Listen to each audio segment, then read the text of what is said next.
So, what happens when a promise gets broken?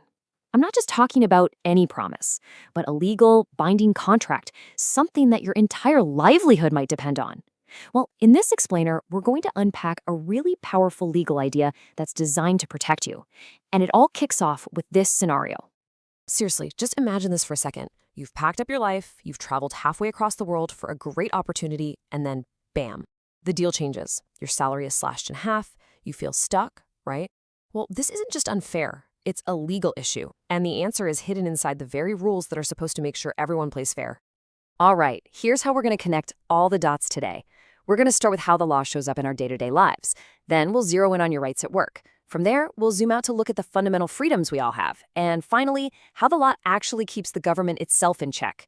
By the end of this, you'll see just how powerful these ideas are. Okay, first things first. Let's get one thing straight. The law isn't just for lawyers in fancy courtrooms or buried in dusty old books. You should think of it more like the invisible blueprint for our society. It shapes pretty much everything. It really is the ultimate rulebook. It tells you what your rights are, what your responsibilities are, and this is the important part. It draws a line in the sand for people in power. It's the system that says, nope, you can't just do whatever you want. So keeping that rulebook in mind, let's jump back to our overseas worker. How does the law actually protect them when their contract gets ripped up in a totally different country? And this is where the law has a surprisingly long reach. See, even if you're working abroad, your rights as a Filipino citizen don't just disappear. You can actually file a case back home, and our labor arbiters have the power to step in. It's like having a legal lifeline, no matter where you are in the world. Now, beyond just contracts, there is this huge idea called due process. It's a fundamental safeguard against someone just deciding to get rid of you. It means your boss can't just fire you out of the blue because they're having a bad day. There has to be a fair, established procedure. And here's what that fairness actually looks like. It's a two-step deal. First, you have to get a written notice that clearly explains why you might be terminated, and it has to give you a real chance to explain yourself. Second, you have the right to a hearing where you can present your side of the story. Both of these steps, they are absolutely mandatory for a firing to be legal. Okay, let's zoom out a little bit. We've talked about your protections at work. Now let's look at the bigger picture. The fundamental freedoms that are basically the foundation of our entire society. You know, it's really important to get this. Not all rights are created equal. Think of them like a pyramid. Right at the very top, you've got rights like freedom of speech and the right to assemble. And why are they up there? Because they're the absolute lifeblood of a healthy democracy. You take those away, and the whole thing starts to fall apart. Now, here's a super important distinction that a lot of people miss. The Bill of Rights, think of it as your shield, but it's a shield that's specifically designed to protect you from the government. It's generally not something you can use in a dispute with, say, another private citizen or a company. There are other laws for that. But even these big, fundamental rights aren't unlimited. Take your right to travel. It's a core freedom for sure, but it has to be balanced against the needs of the whole country. So it can be restricted, but only for really serious reasons like national security, public safety, or a major public health crisis, and only when the law specifically says so. And that brings us to the ultimate level, the legal ideas that make sure even the government has to follow the rules, especially when it comes to keeping its promises. So first up is this heavy-sounding concept called state immunity. The basic idea is that you can't sue the government. It's kind of a leftover from the old days of the king can do no wrong.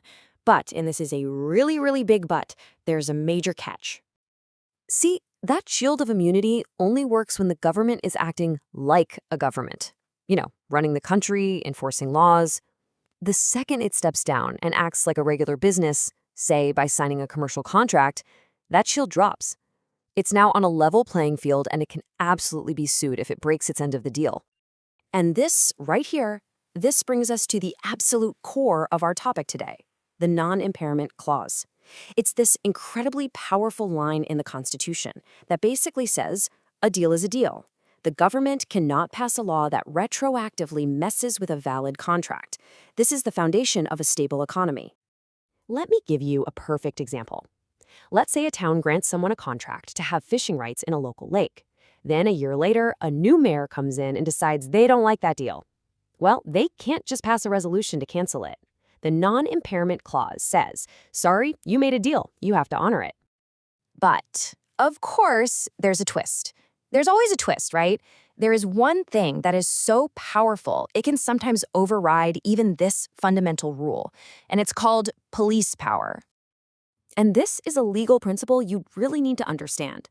Police power is the government's inherent duty to protect the health, safety, and welfare of the public. So if a contract, even a valid one, is found to be seriously harmful to the public good, the government's duty to protect its citizens can actually trump that contract. It's a huge power, but it has to be used carefully. So, after all that, what's the bottom line? Well, from your job contract all the way up to the limits on government itself, these legal ideas are what make a fair and stable society even possible. They're not just theories, they are your tools. Look, if you remember anything from this, let it be these things. 1. Your rights follow you into the workplace. 2. Our fundamental freedoms are not just suggestions, they have real teeth. And 3. Nobody, not even the government, is above the law.